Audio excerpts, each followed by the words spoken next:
From WBRNRadio in Boston and on the Boston Red Network. The title of our episode is, believe it or not, Sexual Harassment in 2017. We've had a series of sexual harassment charges, complaints, whatever you want to call them, that are being done in a non-legal sense. In other words, these are allegations, some as many as 10 years old, some as many, in the case of Judge Moore, 4 decades past, and others 15 years or whatever, and a number of different kinds of job positions here, some in the political world, some are in the entertainment world, and in the TV news world. Matt Lauer is the latest one, a kind of a different case because there is more of a documented history to his particular activities than some of the others. And of course we have Judge Moore of going back 40 years ago, or 4 decades, whatever you want to call it. Allegations are made there, but very hard to substantiate those allegations. And we have other allegations, such as the allegations against Senator Al Franken of Minnesota. Now, Al Franken, his situation involved when he was in a show business. And you have to look at the charges against him in the atmosphere of show business and what happened at that particular time in show business. And a little different with the USO tour. He and a lady out of Los Angeles that's now on radio. So you have anecdotal evidence you look at. This particular lady is Tweeden is an associate of none other than Sean Hannity. Now, if you believe that association colors the charges, then you will not believe her. But Al Franken had apologized to her if she was offended. I thought that was a strange situation there, but nonetheless, I'm not a fan of if she was offended. Obviously, she was offended. We don't need to use the infinitive there. But nonetheless, on the other charges, well, simply he took pictures. Now they are called selfies with thousands of people, but in the particular case, we're only talking about one person at a time.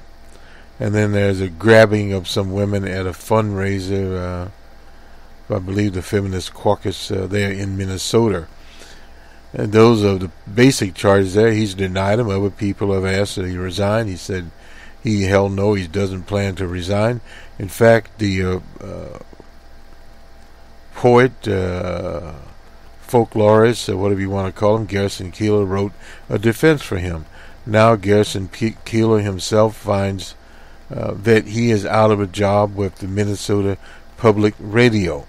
Now, he had a long-running program about a fictional place called Lake Wobegon, more or less a depiction of rural life in the upper Midwest, and it played well. It was sort of a cross-cultural situation that he could take it to the Ryman Auditorium. That's the Grand Ole Opera in Nashville, Tennessee. And he went around the country. It was the most popular program on that particular station. Had something like 3.1 million listeners at one time. He retired from that a year ago, so he's out of that business. He does or did do a reading of a poem of a poem of the day, a poem of the week from various authors across the spectrum. He's no longer doing this. And the Prairie Home Companion, they are changing the title of the show. It has a new host now. I'm not familiar with who that host is. But obviously, since he has gone, the show has changed, and no doubt the listenership is far less because he's not writing and not performing there. And there are other things. They are separating it. And we'll go to his actual statement here in the minute from Mr. Garrison Keillor. But this whole atmosphere, and we won't forget, will not forget our own John Conyers, the Dean of the House. He's been there since 1965. He's 88 years old. Charges have been hurled against him, and it's before an ethics panel in the House of Representatives for these acts, supposedly. Now, it's kind of an interesting situation. We don't take Congress types to ethics committees for making racist statements. If we did, it would be a full calendar. Recall the hearing of Maxine Waters. She represents the Watts Compton area of Los Angeles, South Central Los Angeles, and her hearing just imploded. They had to literally drop it. The Republicans violated so many rules, and in essence, in that situation, it involved a loan to a bank in Boston, of all places. Anyway, the charges never materialized. There were no criminal charges. And this is one thing you have to understand. Of all of these allegations here, and they just are allegations, complaints, none of them have risen to the level of criminality. We did a program on Bill Cosby, and then we call it the Cosby Factor. We invite you to tune in to listen to that particular program. But that basically started it all off with Bill Cosby going back 20, 30 years ago, these old crimes. We have, which they thought were crimes, and now they're trying him for one particular one that they have out there. But now someone on Facebook is talking about the private allegations, in words, in the private sector, like in Hollywood or at NBC, etc., versus the political people that have those, the Judge Moores, etc. Perhaps if Judge Moore wins this election, they will. McConnell said they will file ethics charges against him in the Senate. Well, that'll be just one distraction, and this is the whole problem with much of this. It's just distractions. They'll be bringing people in. It's he says, she says situation there. And now we have, of all things, Mr. O'Keefe entering the situation with his fake news setup piece for the Washington Post. So what is happening here, and looking at, we'll get to some of the latest polling out of Alabama, but people there, that particular race has stabilized, and of course Judge Moore is up 5 or 6 points with a margin of error of about 3.5. So it could numerically be a toss-up, but what is happening there in terms of peaking, when you have these kinds of charges against a candidate, it's sort of like an October surprise. You bring it up, and that's the reason they call it October surprise. You bring it in up so that the other candidate doesn't have time to explain it. Presumably at the end of October, where there's roughly about 2 weeks. That used to be in the old days. Now perhaps it's a week. If you do it a week before the November election, then it will be out in the news. But in Judge Moore's case, they brought these, roughly 2 months ago or whatever. So it went through the cycle. The people that believe the women involved will believe them, and those people will not vote for Judge Moore, or they won't vote. Now, other people that are Judge Moore's followers, they will be there. And what you have here is the big question, we always have that in these races, where do the undecided go? Well, there are a number of undecided people there, and there have been some, we'll look at in a minute here, of undecided people. Will they go with Judge Moore, or will they go with Mr. Jones? Now, that's a very big question. And what effect do these multiple charges of sexual harassment have on that race? In other words, the Jones-Moore race, which has been nationalized. Part of the ramifications could be that it would go from a toss-up to an election that would favor Judge Moore. Now, these are some things. These are not unintended consequences. They happen all the time. And it's the same situation with Garrison Keillor. Will there be blowback against the Minnesota public radio there in Minnesota and in the nation because they do broadcast through their units as a national program? So those are some things you always think about, and many times people do not think. Professor Reed out of the Bay Area was talking about that and how those charges were leveled against Bill Cosby and now our own Representative Conyers on a racial divide situation. It's sort of like what DJ Trump was doing recently with the anti-Muslim retweeting that he was doing of these charges by this fascist from the United Front there that's on the charge in the Irish Republic. But nonetheless, these things are divergent. The most draconian, backward tax bill in history is at the same time moving through.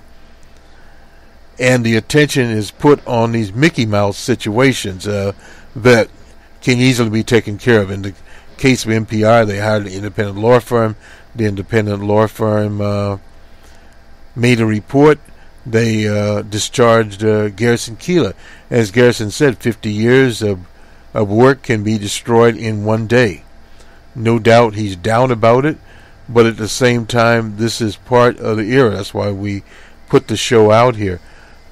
But what you really have to worry about with these, depending on where they're coming, but when they introduce this woman who is working for the right wing, O'Keefe, into the scenario, she claimed that 20 years ago, or whatever, she was impregnated about at 15, so 25 years ago, by Judge Moore. Showed no evidence at all. They finally found her going into O'Keefe's headquarters. But she had literally targeted journalists in the Washington Post and several other operations via happy hours and places where reporters hang out. And that shows you how easily you can infiltrate those circles and tell a story. And you get email addresses or you get phone numbers of people and tell them this sad, sad story or whatever she was telling them. And people watch out. And of course, they verify more closely now and not get caught in it. But the very idea of it could have shifted that race in Alabama when you get in the so-called fake news operation, because the Trump followers are very sensitized to that a particular situation. They have flipped the whole paradigm upside down pyramid, that they are the source of this bogus of fake news, but what they've claimed is the networks are doing it to them. Now, some networks have reported stuff that obviously, and they've been doing it for a very long time, but they got caught with their fingers in the cookie jar and had to correct what they did. And if it goes in DJ Trump's favor, they're doomed. It doesn't matter what DJ Trump has done. So it is a complex situation, and it's not really a time for amateur hour. And many times of that is what you have is amateur hour. You have people going back to the same playbook that they used against William Jefferson Clinton. Remember, with the women and what they called the bimbo issue, the bimbo circuit. That worked for a few days, but in that time it couldn't work. Now with social media, you have to understand it. Things have been intensified by a factor of 3 or 4, in other words, 3 or 4x.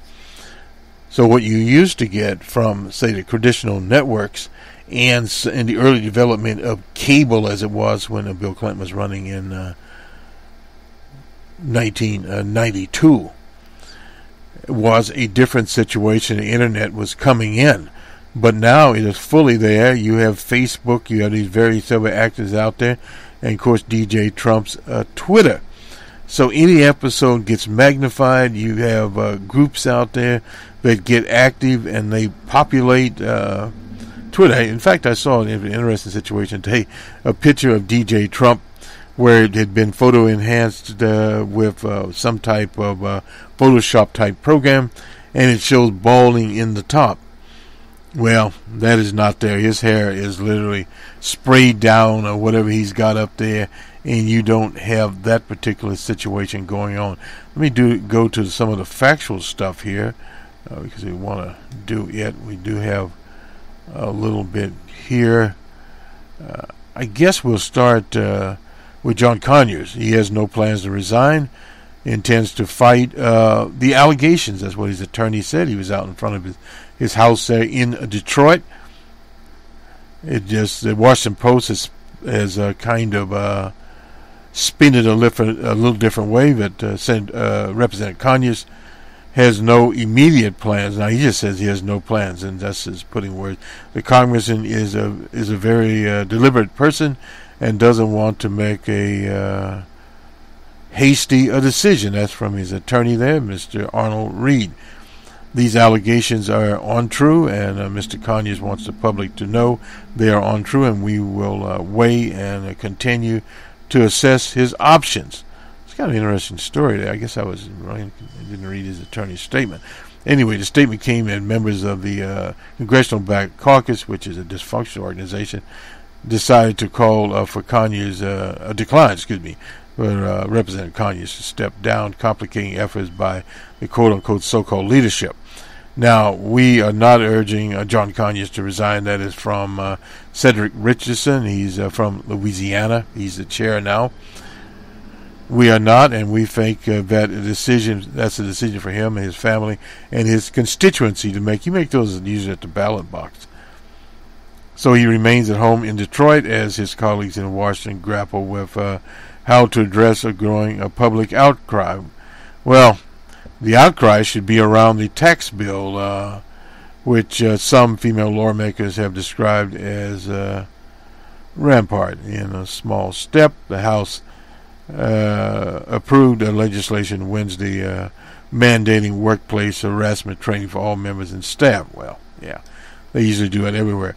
First of all, Representative Conyers is 80 years old, dominated discussion on Capitol Hill after a fourth woman came forward. That's usually what happens here. You have citing two unnamed sources reported late Wednesday that Conyers intended to announce his decision not to run for re-election in January.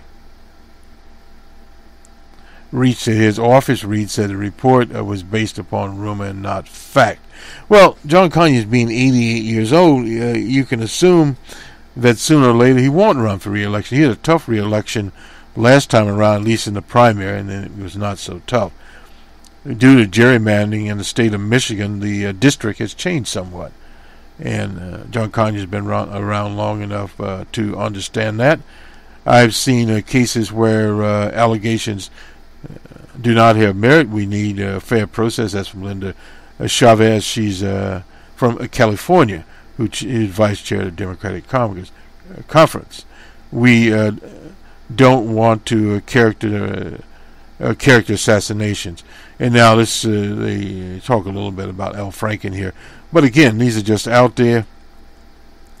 Pelosi addressed the situation indirectly on Wednesday afternoon before the House voted the mandate. This is anti-harassment training. That's just window dressing there. Zero tolerance.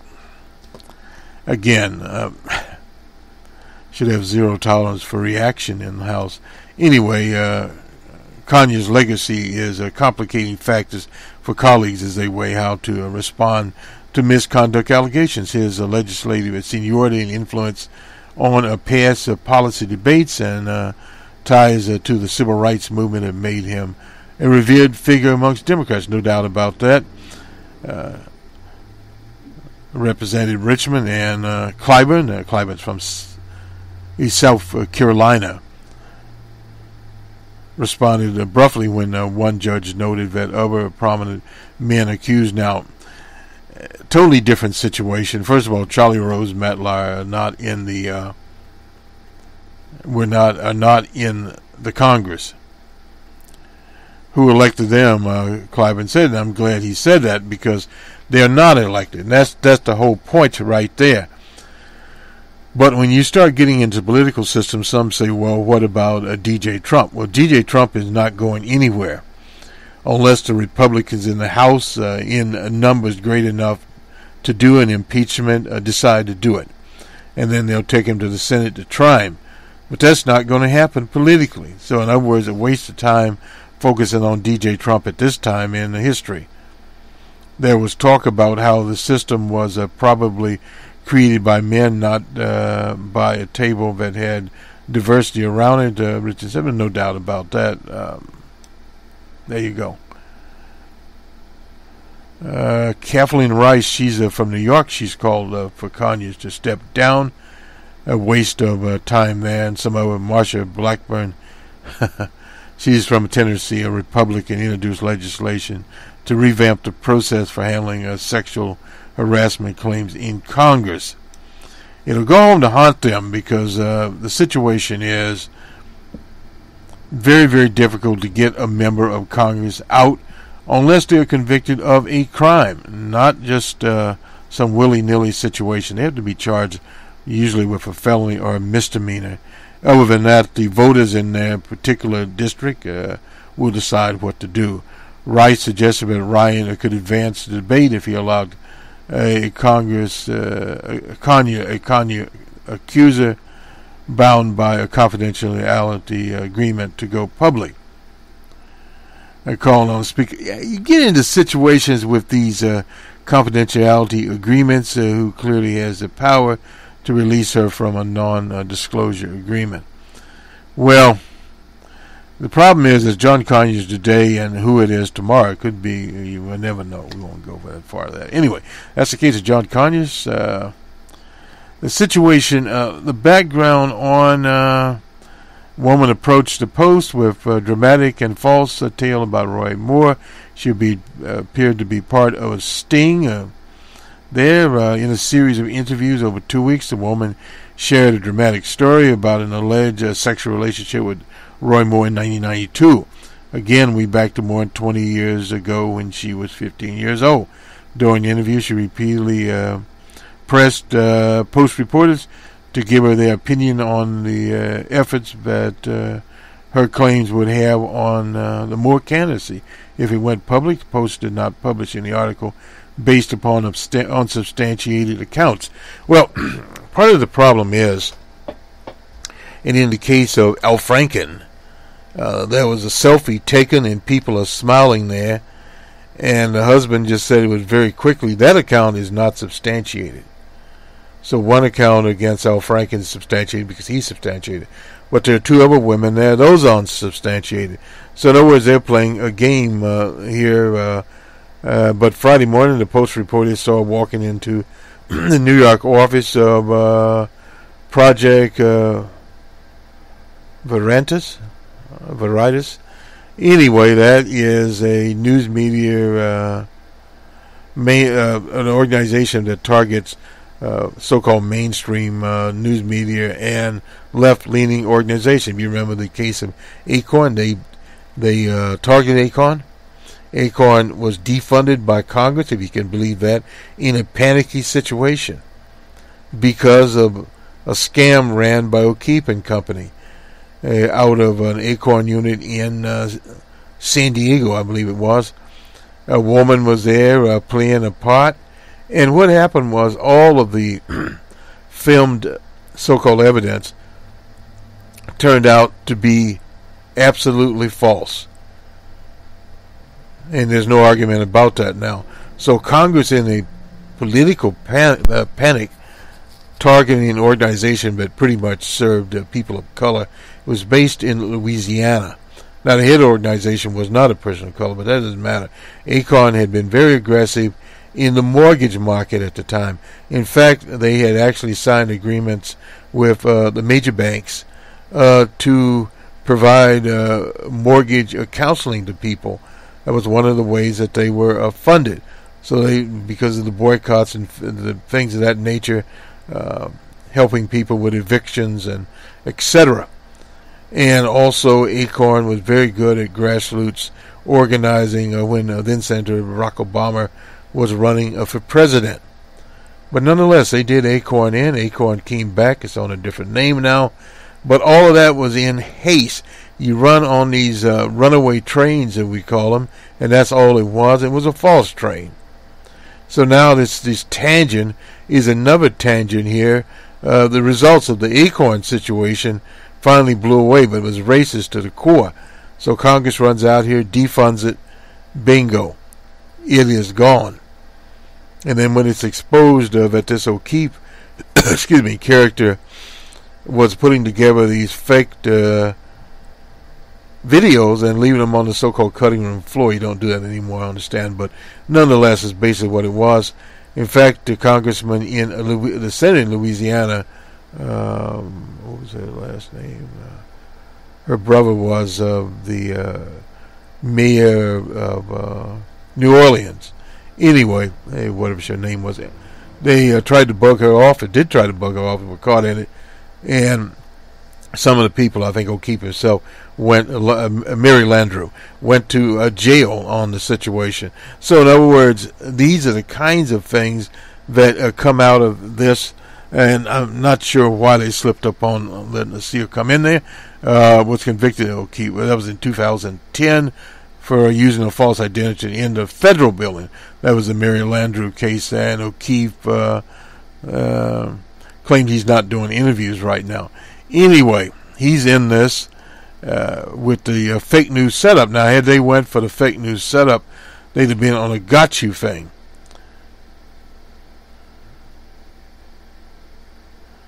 So the Post's executive editor said, "We always honor off-the-record agreements when they enter into with good faith," he said, as Martin Barron. But this so-called off-the-record conversation was the essence of a scheme to deceive and embarrass us. See, this is the problem when you get into the rumor mill, these off-the-record agreements. This is where you get back to our title. Into literally, in the old days, we had what's called Wrigley's Believe It or Not. So this is, believe it or not, these allegations. And this is because of our customary journalistic rigor, not much. We weren't fooled. We can't honor off the record agreement that was solicited in a maliciously bad faith. Well, no doubt about that. Roy Moore in Alabama, I might have known something, but I need to keep myself safe. How do we do this? The apparent tipster wrote under an article with the same name, Lindsay James. The email subject line was Roy Moore in Alabama, and the sender's email address included the rallying cry, I see, of the Alabama football team, which lost. So this is part of how this is set up, and in a very sophisticated political environment. You get yourself into this, and then you're out there, and you're doomed.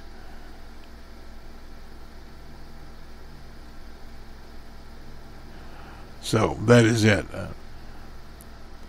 We won't spend any time on Matt Liner's case, because his case is more or less a case that is doomed.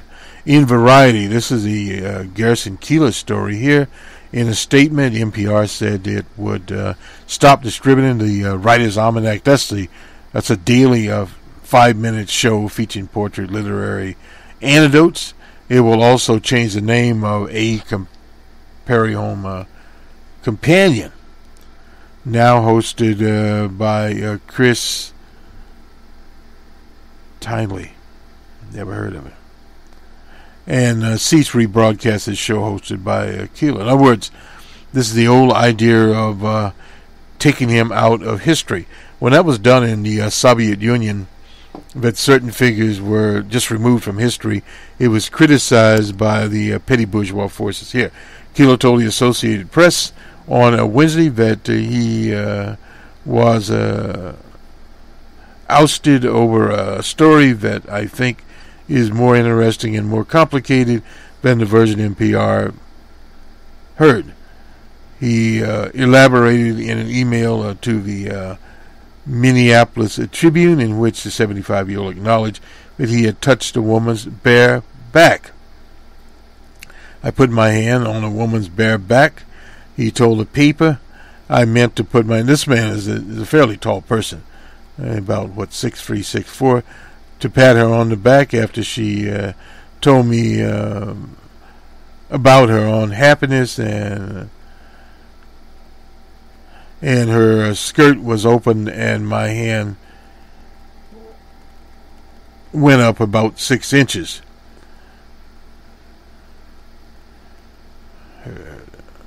Her shirt, I'm sorry, shirt, yeah. Shirt was open. Not showing that. Anyway, he apologized. I sent her an email of apology later, and she replied that she forgave me and not to think about it. And we were friends. We continued to be friendly right up until her lawyer called. In a separate email, the NPR News, Keillor said 2 employees made allegations against him, but he did not describe the nature of the second complaint. Keillor described himself at the Star Tribune as the least physically affectionate person on his radio show, and he said while others would hug at the end of the broadcast, he stood in the corner like a stoic statue. If I had $1 for every woman who asked me to take a selfie with me, he would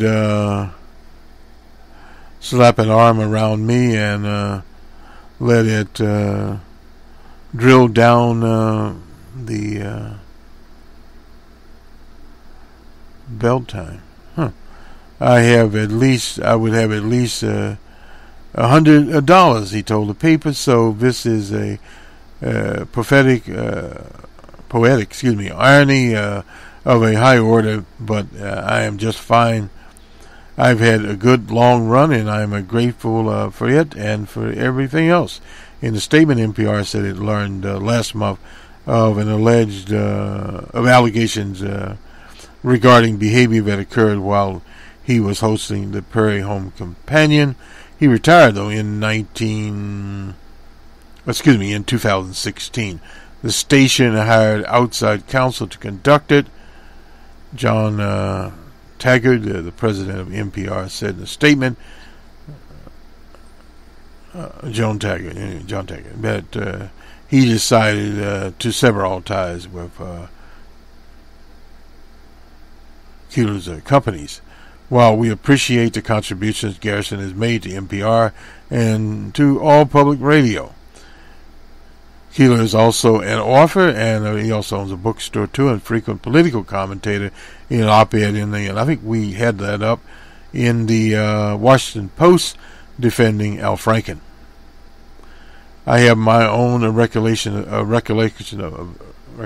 events, but I don't want to take the issue with Jon McTaggart's decision. He wrote, I think the country is in the grips of a mania, and we agree that the whole Al Franken business is absurdity, and I wish everyone who resists it, but I expect NPR to look out for itself, and meanwhile, I feel awfully lucky to have hung on for so long. He launched the Saturday evening variety show in 1974, and it became a hit on NPR. They won't go over that. They were notified last month, so that would be in October, I suppose. And this is just more of this. This is from Variety magazine here on Garrison Keillor. So he's 75 years old. He's retired from one. So he will, as they say, he joked he perhaps would have to leave the country. Well, he won't have to leave the country, but the situation is, as he said in these manias, is not a good situation when we have net neutrality about to bite the dust. We have many, many other issues. The tax bill out there before the in the Senate now. So we have a lot of things going on out here that this is a distraction. Let me just go to the BBC here and have a little roundup here. Rocket Man fired a missile with capabilities of reaching the U.S.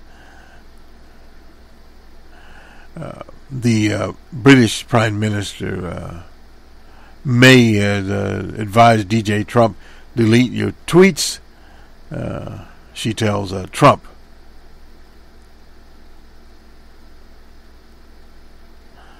And she said it was the wrong thing to do, basically speaking. That is from the BBC. period. And from the Russian Federation, they accuse the U.S. of goading Mr. Kim there, and urged sanctions. Sanctions do not work. DJ Trump's talking about more sanctions. At the same time, he was saying that, or the ambassador actually said that the regime in the People's Republic of Korea would be removed, is what they said, so I'm not sure. Oh, this is from Korean television now. And the missile has been launched. 저는 지금 우리 저게 전엄에 대해서 홀뜯고 있는 트럼프 늑다리 믹시강에게 물어보고 싶습니다. 아직도 우리 저국에 대해서 홀뜯을 수 있는가? 그 하송 15형이 미 본토에 날아든 그 순간에도 지도될 수 있는가에 대해서 꼭 물어보고 싶습니다. This is TV in the Korean Democratic Republic.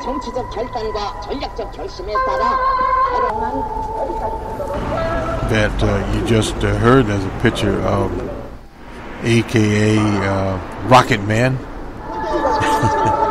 looking at the missile go into the sky, so to speak. So this the story here, they have launched a missile.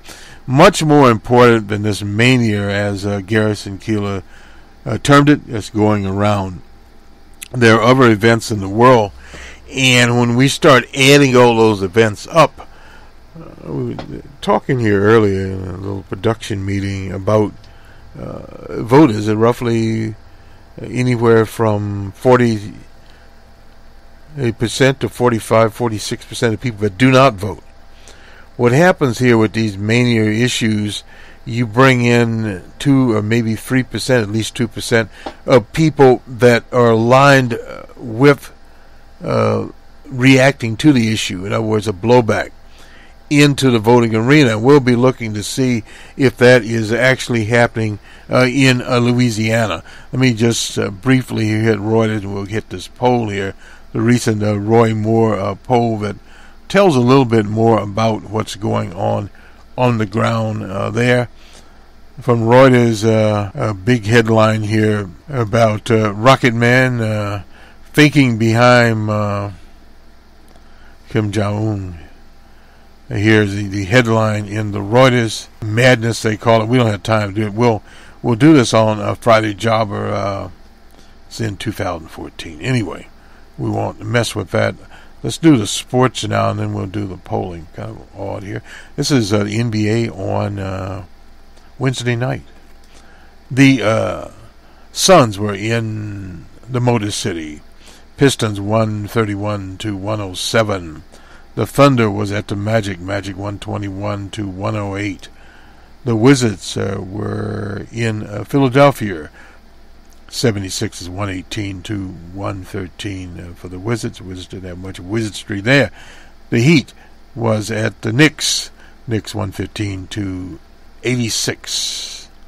The Hornets were in Toronto. Raptors 126-113. The Pacers were in Houston. The Rockets 118-97. The T-Wolves were in the Big Easy. T-Wolves 120-102 for the Pelicans. The Nets were at the Mavericks in Dallas. Nets 109-104. The Grizzlies were in San Antonio. Spurs 104-95 for the Grizzlies. And finally, in an overtime, the Warriors were at the Lakers. Warriors 127-123. That is the national basketball scores. Let me see if I can find this poll here in Alabama. Here we go. This is JMC Analytics. Moore 48-43. That's a 5 point over Mr. Jones. The write-in 4%, and still 5% undecided. That's quite a few undecided for this particular time where we're going.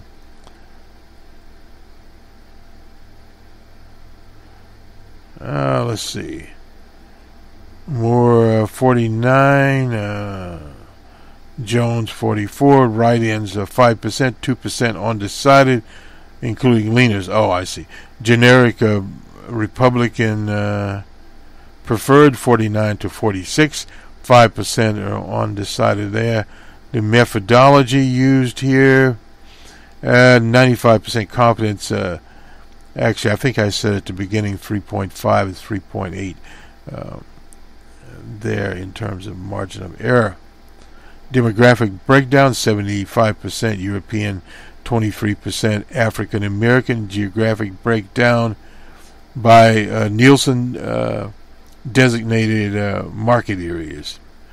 It's called the DMA. As far 41% from Birmingham, 5% from Dauphin, this is in Alabama, 20% from Huntsville, 15% from Mobile, and 19% from Montgomery.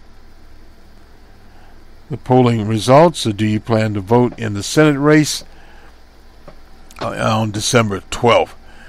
79%, that's in the current, said they do, yes, and previously it was 73%, 11% no, and it was 12% before that, and undecided 10%, and was 16% in the previous. Do you approve or disapprove of job performance of President Trump? 52% in the current approved, 43% didn't approve. That's in Alabama, and 6% were undecided. In the previous one, it was 52%, and 41% disapproved, 7% were undecided.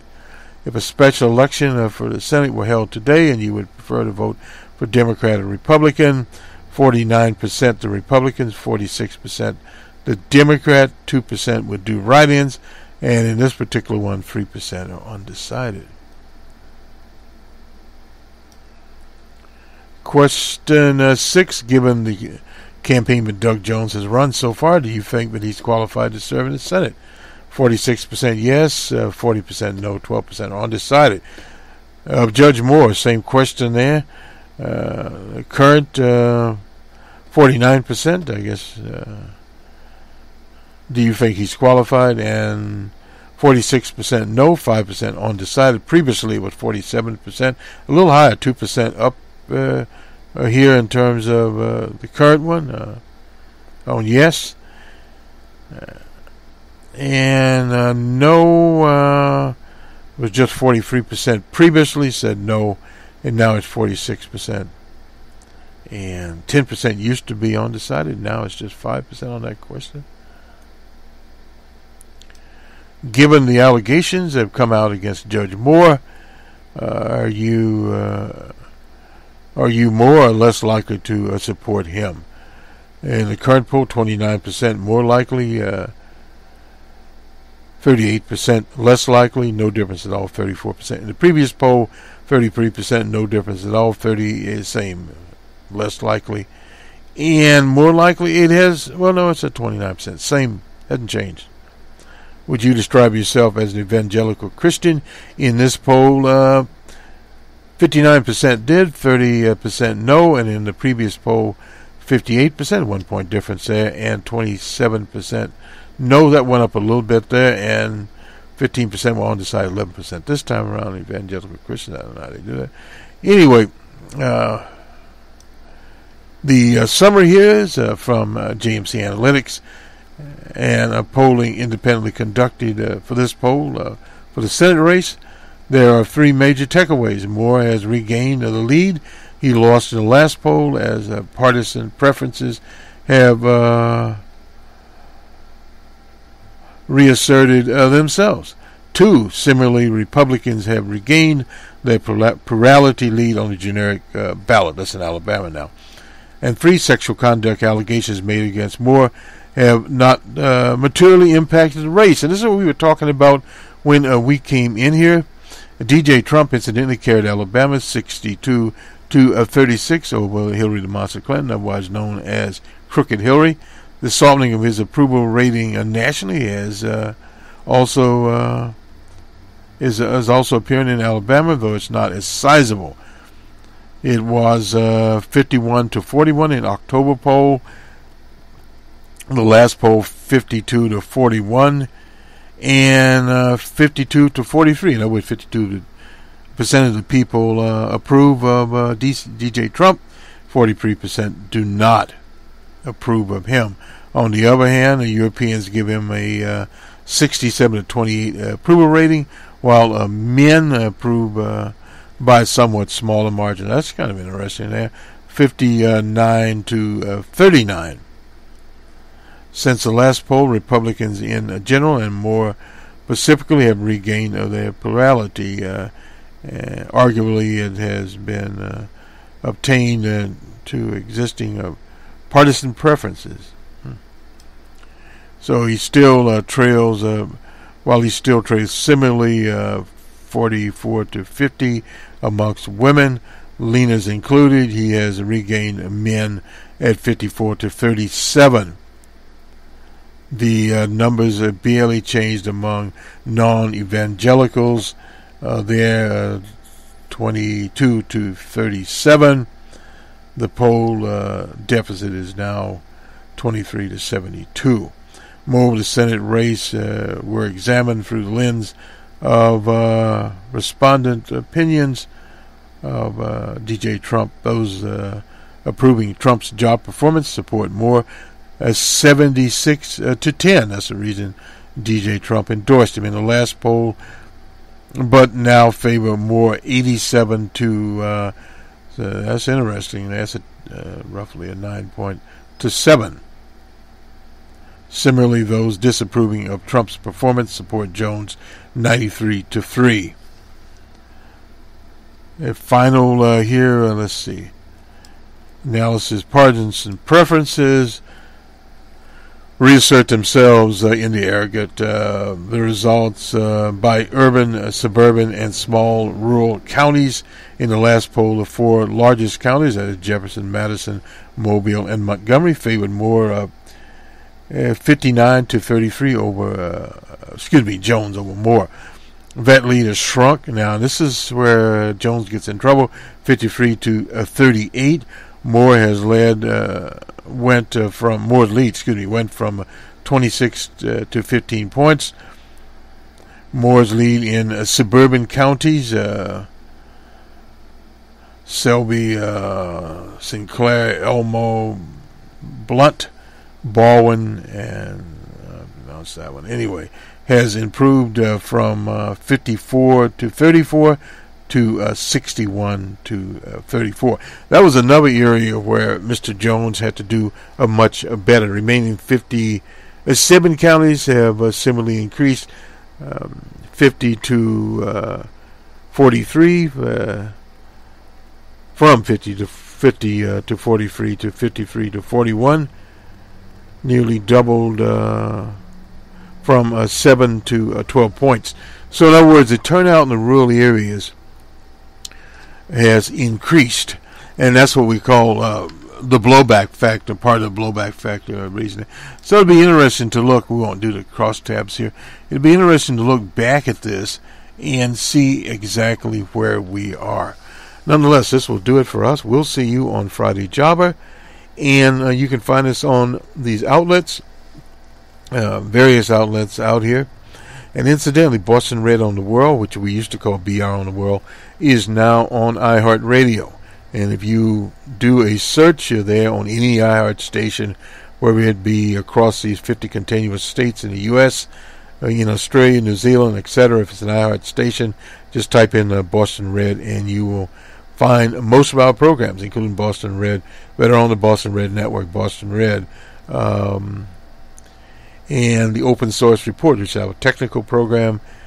And you should find Numbers Man. I think Numbers Man is a little bit different since it's set up on its own channel, but nonetheless, that is our macroeconomics program. Just type in Numbers Man and you'll get us there, which will put you through some of these outlets that go, like Spreaker, that goes to YouTube and all the rest of them, including the Amazon franchise with the Echo speakers, etc. If you have Echo speakers, we're building one now using